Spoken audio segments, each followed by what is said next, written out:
কি হয়েছে? কি লিখেছে পেপারে?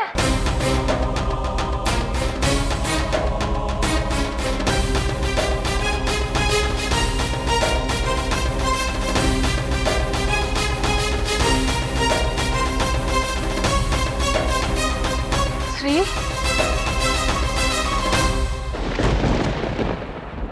ইন্দু, ইন্দু কি হয়েছে? কি লিখেছে কাগজে? তোমরা কেউ আমাকে কিছু বলছো না কেন? হ্যাঁ বৌরানী, তুমি কাগজটা পড়ে আমাকে বলো। আরে উনি অত করে জানতে চাইছেন যখন, পড় দেখিনি কি লেখা আছে পেপারে।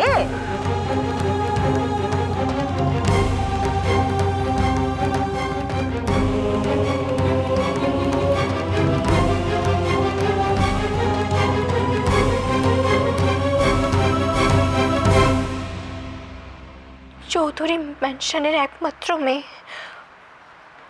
অলি চৌধুরী নিখোঁজ।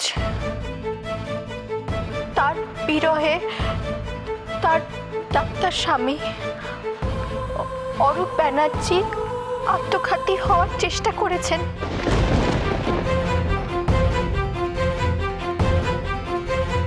অনুমান করা হচ্ছে বিবাহ বহির্ভূত সম্পর্কই অলি চৌধুরীর অন্তর্ধানের কারণ। আমি কেস করব এদের এগেইনস্টে। আমি ছাড়বো না, কাউকে ছাড়বো না। সার্থকী, ওদের এগেইনস্টে কেস করে হবেটা কি?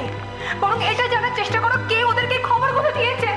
শুধু এইটুকুই না আরো আছে?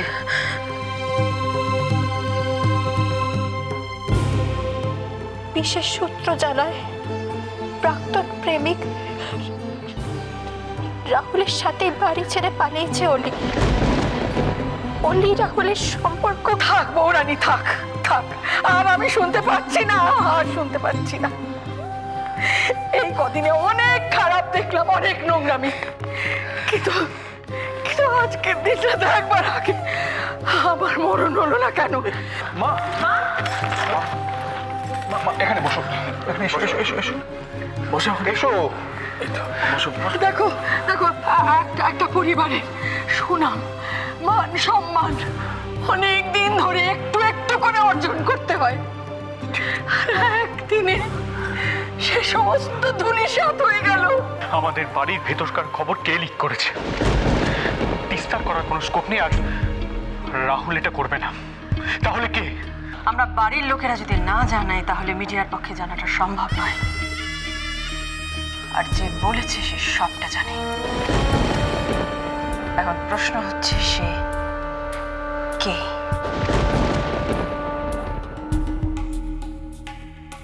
কাল রাতে দিদিভাই কথা বলছিল, এই ব্যাপারে কি কোনো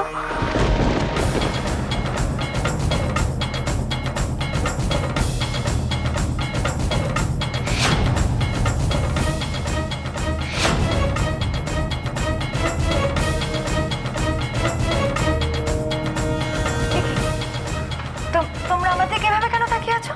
তারপরে তোমার কি এখনো মনে হয় যে আমি?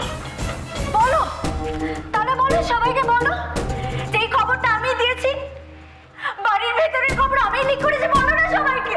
তাও ভালো যে তুমি নিজের দোষটা নিজে স্বীকার করলে। অভ্র, ও এ বাড়ির বউ, ও এমন কাম করতে পারে কেন? ওর বুদ্ধি শুদ্ধি নাই? হ্যাঁ, বুদ্ধি অনেক আছে, ওর অনেক বুদ্ধি আছে, কিন্তু ওর উপর ভরসা আমার এতটুকুও নেই। বাহ বাহ বাহ বাহ বাবা, দারুণ একটা কথা কইলে বাবা জীবন। বিশেষ ইন্দিরা চৌধুরীর মেয়ে দুদিন ছাড়া ছাড়া ভাগবে, আর তার দায় নেব আমরা? কাউকে দায় নিতে হবে না ছোট মা। এসব কথা বলে সময় নষ্ট করে কোনো লাভ নেই। আমাদের উচিত এখন প্রেসকে ওদেরকে ফোন করে জিজ্ঞেস করা। তোমার কি মনে হয় সার্থকী, কোনো প্রমাণ ছাড়া এত বড় একটা খবর মিডিয়া ছেপেছে? আমি অনেক সহ্য করেছি। এতদিন যা কিছু ঘটেছে প্রতিবার ভেবেছি পরের বারে নিশ্চয়ই সব ঠিক হয়ে যাবে, কিন্তু হয়নি। প্রতিবার আমার ভাবনাকে ভুল প্রমাণ করা হয়েছে, কিন্তু আর নয়। এসব ভেবে কি হবে ছোট বৌদি? শোধরাবার তোর কোনো জায়গা নেই। শাস্তি দেওয়ার জায়গা তো এখনো আছে সুপর্ণা। আমি ছেড়ে দিয়েছি, চুপ করে থেকেছি শুধুমাত্র এই পরিবার এবং পরিবারের মানুষগুলোর সম্মানের কথা ভেবে। কিন্তু আমার ছেড়ে দেওয়া, চুপ করে থাকাকে আমার দুর্বলতা ভেবে যেভাবে এই পরিবারের মান সম্মান ধুলোয় মেশানো হয়েছে, সেটা ক্ষমার অযোগ্য অপরাধ। আমি শুধু জানতে চাই কে সেই মানুষ। আমি শুধু দেখতে চাই সেই মানুষটিকে যে আমার পরিবারকে বিক্রি করবার আগে দ্বিতীয়বার পর্যন্ত ভাবে না। বাবা কি আছে? আমি তোমাকে বলছি ছোট মা, এরকম নোংরা নিজ কাজ ঝিলমিল ছাড়া আর কেউ করতেই পারে না। আমি এতটুকু অবাক নই, কারণ আমি জানতাম আঙুল তোমরা কোনো না কোনো ভাবে আমার দিকেই তুলবে। শাস্তি দেবে তো তোমরা আমাকে। শাস্তি দিয়ে যদি গায়ের জ্বালা মেটে, যদি মনে হয় শাস্তি দিলে এই পরিবারের মান সম্মান রক্ষা হবে, তাহলে দিন আমাকে শাস্তি। তবে আজকে আমিও আপনাদের সবাইকে একটা কথা বলে রাখছি, যদি এ বাড়িতে সত্যি কেউ আমাকে এতটুকু হলেও বুঝে থাকে, সেটা হলেন আমার শাশুড়ি মা। উনি এখন বাড়িতে নেই, জানেন উনি মন্দিরে গেছেন। আমার মঙ্গল কামনার জন্য মন্দিরে গেছেন উনি। অথচ মানুষটা এতই সহজ সরল, উনি এটা জানেন না যে ওনার একার মঙ্গল চাওয়ায় আমার কিচ্ছু ভালো হবে না। কারণ যেখানে এতগুলো মানুষ আমাকে সন্দেহ করে, আমাকে অবিশ্বাস করে, সেখানে আমি ভালো কি করে থাকবো?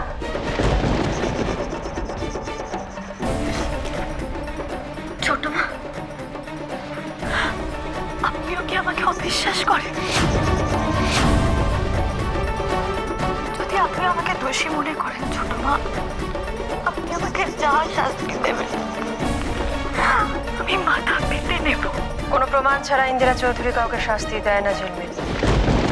তবে হ্যাঁ, একবার যদি প্রমাণ পাই কে আমার পরিবারের এত বড় সর্বনাশ করেছে, তাহলে সেই দিন তার জন্য কঠিন শাস্তি অপেক্ষা করে আছে। প্রমাণ কি করে পাবে ছোট মা? কি করে আমরা জানবো যে কে এই খবরটা ওদেরকে দিয়েছে? অব্র, তুই নিউজ পেপার অফিসে ফোন করে ওদের জিজ্ঞেস করে ইনফরমেশনটা কে দিয়েছে। যদি ওটা না বলতে চায় তাহলে বল, ওদের নামে কেস করা হবে। কিন্তু দাদা কোনো জায়গা নেই অব্র, সত্যিটা আমাদের এখন জানা দরকার। সত্যকে ঠিক বলছে অব্র, ফোন করো। শুধু শুধু এখানে দাঁড়িয়ে সবাইকে সন্দেহ করার থেকে ওদেরকে ফোন করে জানাটা বেটার। ফোনটা করো।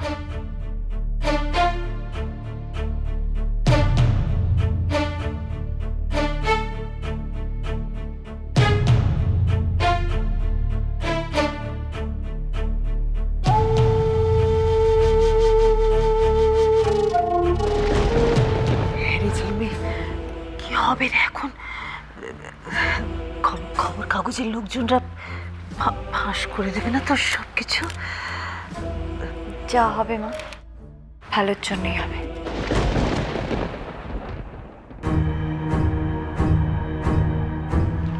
একটা কথা বলবে দিদি ভাই, কাল অনেক রাতে তুমি, মামি আর মাসিমণি এখানে কি করছিলে? খেয়েছে, এই ব্যাটা দেখেছে আমাদের, কিছু শোনেনি তো? কোনো, তুই আমাকে এই প্রশ্নটা করছিস কেন? তোর কি মনে হয় আমি? শুধু এটাই মনে হয় দিদি ভাই, আরও কোনো বড় অঘটন ঘটার আগে তুমি যদি সত্যি কিছু করে থাকো বা জেনে থাকো, বলে দাও, স্বীকার করে নাও প্লিজ। তুই তোর জ্ঞান তোর কাছেই রাখ। ওখানে সবাই প্রমাণ খুঁজছে না, প্রমাণটা আগে বের হোক, তারপর।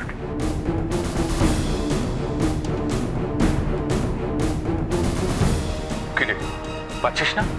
না, এনগেজ টোন আসছে। এক সেকেন্ড, রিং হচ্ছে। হ্যালো, দৈনিক জনকণ্ঠ পত্রিকা। হ্যাঁ, বলছিলাম যে আমার অ্যাকচুয়ালি আপনাদের একটা নিউজের বিষয়ে একটা জিনিস জানার ছিল। বলুন, কি জানতে চান?